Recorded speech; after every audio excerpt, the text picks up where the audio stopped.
Olá pessoal, mais uma vez passando por aqui e hoje eu quero falar com vocês a respeito de cristianismo e religiosidade. Em um determinado momento, Jesus, falando aos seus discípulos, aos seus ouvintes, ele disse: então disse Jesus à multidão e aos seus discípulos: os mestres da lei e os fariseus se assentam na cadeira de Moisés, obedeçam-lhe e façam tudo o que eles dizem.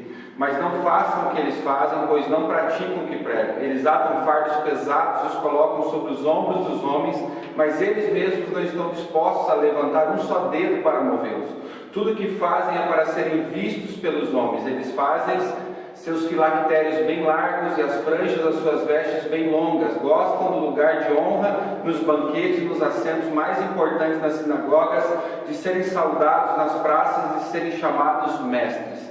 Nós vemos Jesus aqui passando um ensinamento aos seus discípulos, aos seus ouvintes, e trazendo a realidade dos fariseus, de como eles viviam. Quando nós olhamos para a nossa realidade enquanto nação, nós percebemos um grande acréscimo do número de evangélicos na nossa nação. Nós vemos hoje que a população brasileira é quase 30% de evangélicos. Há uma pesquisa de que em 2040 isso possa chegar a 65%, 68% de evangélicos. Isso é tremendo. Nós vemos os evangélicos crescendo, avançando de uma forma grandiosa. Nós temos hoje no Congresso 90 parlamentares, pessoas que nos representam no Congresso Nacional, entre deputados estaduais, federais, senadores.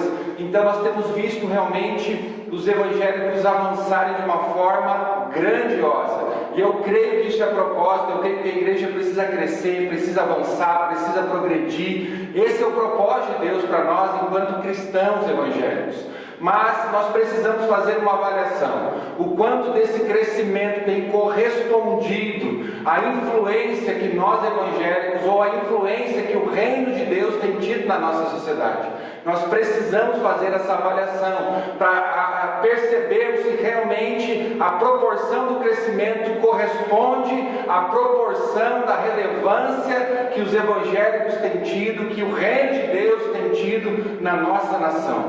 E para que nós façamos esse diagnóstico, nós precisamos realmente nos atentar a respeito de algumas coisas, e a partir desse texto podemos extrair o que significa cristianismo, o que significa religião. Porque podemos crescer no número de evangélicos e não necessariamente estarmos vivendo o verdadeiro cristianismo. Será que em muitos aspectos, ou numa proporção ainda grande, não estamos vivendo religião ou religiosidade?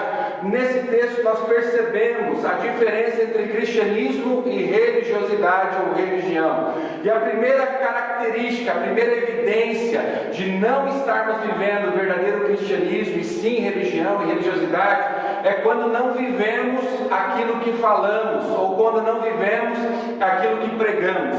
A palavra de Deus diz em Mateus 23:3, do texto que lemos: obedeçam-lhes e façam tudo o que eles dizem a vocês, mas não façam o que eles fazem, pois não praticam o que pregam. O que Jesus está dizendo para os seus discípulos, para os seus ouvintes é: façam tudo o que eles dizem, mas não façam como eles fazem. Por quê? Porque eles não vivem o que pregam.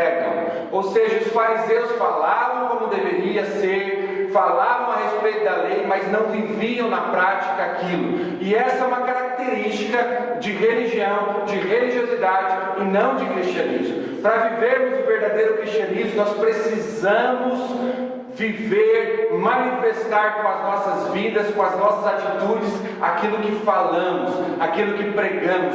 Precisa ter uma correspondência. Não podemos falar para as pessoas, ministrar às pessoas aquilo que não queremos viver, não estamos dispostos a viver. Então a primeira característica de religiosidade, de religião, é não viver aquilo que se prega. Nós precisamos nos atentar quanto a isso. A palavra de Deus diz em Tiago 1:22: sejam praticantes da palavra e não apenas ouvintes, enganando vocês mesmos. Ou seja, nós precisamos praticar a palavra.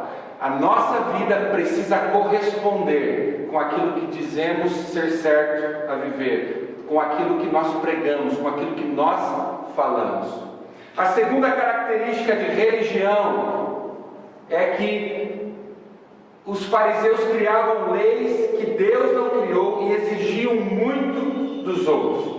Olha o que diz o versículo 4 do capítulo 23 de Mateus: eles atam fardos pesados e os colocam sobre os ombros dos homens, mas eles mesmos não estão dispostos a levantar um dedo sequer para movê-los.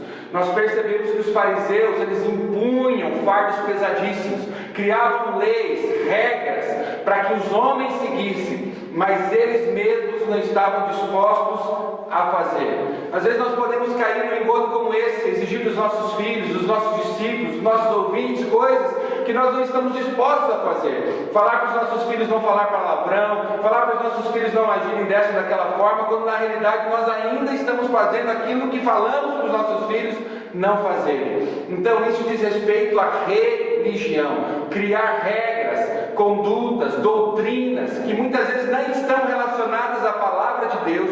Isso é religião, não é o verdadeiro cristianismo. A terceira característica de religião, que é totalmente antagônica ao verdadeiro cristianismo, é se preocupar demasiadamente consigo mesmo, com o seu bem-estar. O versículo 5 diz assim: tudo o que fazem é para serem vistos pelos homens. Eles fazem os seus filactérios bem largos e as franjas das suas vestes bem longas. Ou seja, os fariseus faziam tudo para a autopromoção. Tudo estava relacionado a eles serem vistos, observados, caracterizados como homens santos, mas não vivendo aquilo que pregavam. Então isso diz respeito à autoimagem, isso fala de motivação. O que eu faço para Deus, eu faço por qual motivação? É por causa de Deus? É por causa das pessoas? Ou tem a ver comigo, com uma autoafirmação que eu quero ter, com uma posição que eu quero ter, com um destaque que eu quero ter perante as pessoas?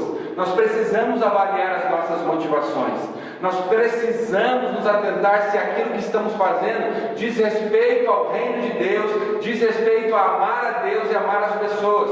Porque se tiver a ver conosco, com a nossa autopromoção, isso não é cristianismo, isso é religiosidade. Eu quero terminar essa palavra falando a respeito do que se caracteriza como verdadeiro cristianismo.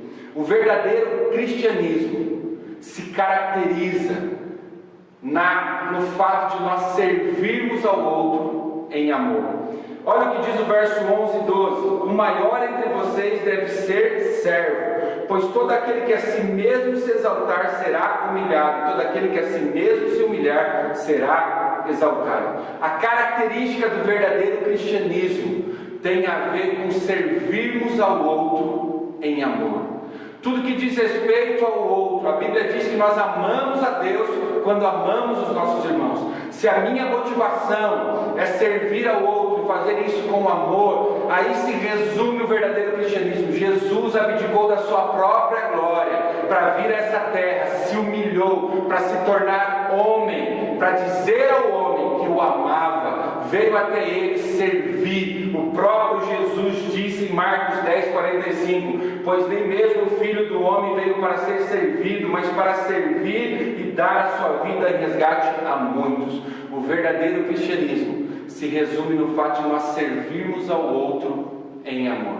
O que você tem vivido? Cristianismo ou religiosidade? Precisamos nos atentar para que realmente sejamos relevantes na sociedade em que estamos inseridos. Deus te abençoe.